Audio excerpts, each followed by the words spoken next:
പ്രവർത്തനം 2.2 ശീർഷകങ്ങളെ നിർവചിക്കാൻ സ്റ്റൈലുകൾ. LibreOffice റൈറ്ററിൽ ഹെഡിങ്ങുകൾക്ക് style നൽകുന്നത് എങ്ങനെ? ആദ്യമായിട്ട് ഇവിടെ പറഞ്ഞ ഡോക്യുമെന്റ് തുറക്കുകയാണ്. school_report.ott എന്ന ഫയലാണ് തുറക്കേണ്ടത്. ഹോം ഫോൾഡറിൽ സ്കൂൾ റിസോഴ്സ് എന്നതിൽ സ്റ്റാൻഡേർഡ് 10 എന്നതിലാണ് ഫയലുള്ളത്. സ്കൂൾ റിപ്പോർട്ട് OTT എന്നത് ഇവിടെയുണ്ട്. അത് തുറക്കുന്നു. ഇനി ഇതിലെ ഹെഡിങ്ങുകൾക്കാണ് സ്റ്റൈലുകൾ നൽകേണ്ടത്.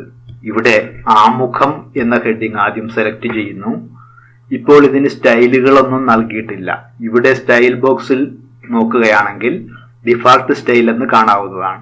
സ്റ്റൈൽ നൽകി കഴിഞ്ഞാൽ ഇവിടെ മാറ്റം വരുന്നതാണ്. ഇനി ഇതിന്റെ വലതുഭാഗത്ത് കാണുന്ന ഡ്രോപ്പ് ഡൗൺ ആരോയിൽ ക്ലിക്ക് ചെയ്യുന്നു.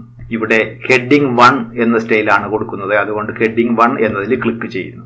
ഹെഡിങ് 1 എന്നതിൽ ക്ലിക്ക് ചെയ്ത് കഴിഞ്ഞപ്പോൾ ഇവിടെ സ്റ്റൈൽ ബോക്സിൽ ഹെഡിങ് 1 എന്ന സ്റ്റൈൽ വന്നു കഴിഞ്ഞു. ഇനി അടുത്ത ഹെഡിങ് ഇതുപോലെ സെലക്ട് ചെയ്യുകയാണ്. അക്കാദമിക പ്രവർത്തനങ്ങൾ എന്നത് സെലക്ട് ചെയ്യുന്നു. ഇനി ഇവിടെ സ്റ്റൈൽ ബോക്സ് ശ്രദ്ധിക്കുക. ഡിഫാൾട്ട് സ്റ്റൈൽ എന്ന് തന്നെയാണ് കാണുന്നത്.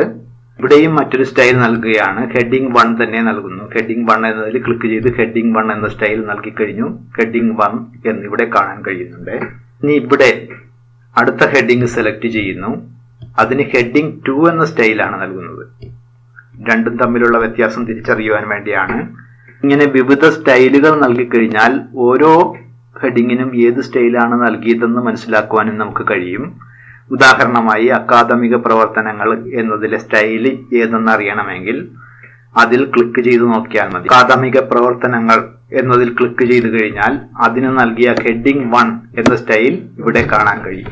അടുത്ത ഹെഡിങ് സെലക്ട് ചെയ്യുന്നു. അതിൽ ക്ലിക്ക് ചെയ്ത് കഴിഞ്ഞാൽ അതിന് നൽകിയ ഹെഡിങ് 2 എന്ന സ്റ്റൈലും ഇവിടെ കാണുവാൻ കഴിയും. തുടർന്നുള്ള ഹെഡിങ്ങുകളിലും ഇതുപോലെ സ്റ്റൈലുകൾ നൽകുകയാണ്. ഹെഡിങ് സെലക്ട് ചെയ്തു. ഹെഡിങ് 1 കൊടുത്തു. അടുത്ത ഹെഡിങ്ങിന് മറ്റൊരു സ്റ്റൈൽ കൊടുക്കുന്നു. ഹെഡിങ് 2 കൊടുക്കുന്നു. ഹെഡിങ് സെലക്ട് ചെയ്യുന്നു. അതിൽ ഹെഡിങ് 3 കൊടുക്കുന്നു. ഇനിയും പലതരത്തിലുള്ള സ്റ്റൈലുകൾ കൊടുക്കാൻ കഴിയും. അതിനിവിടെ മോർ സ്റ്റൈൽ എന്നതിൽ ക്ലിക്ക് ചെയ്തതിന് ശേഷം ആവശ്യമായ സ്റ്റൈലിൽ ഡബിൾ ക്ലിക്ക് ചെയ്താൽ മതി. പുതിയ ഡോക്യുമെന്റ് ആണ് തയ്യാറാക്കുന്നതെങ്കിൽ ഇതുപോലെ സ്റ്റൈൽ കൊടുക്കുന്നത് കൊണ്ട് പല മെച്ചങ്ങളുണ്ട്. പിന്നീട് ഒരു അവസരത്തിൽ സ്റ്റൈൽ എഡിറ്റ് ചെയ്യേണ്ടി വന്നു കഴിഞ്ഞാൽ സ്റ്റൈലിന്റെ പേര് സെലക്ട് ചെയ്തതിന് ശേഷം അതിന് വേണ്ട മാറ്റങ്ങൾ വരുത്തിയാൽ മതി. ഇതിന്റെ എല്ലാ ഭാഗത്തുള്ള ഹെഡിങ്ങുകളിലും അതിന്റെ മാറ്റം പ്രതിഫലിക്കുന്നതായിരിക്കും.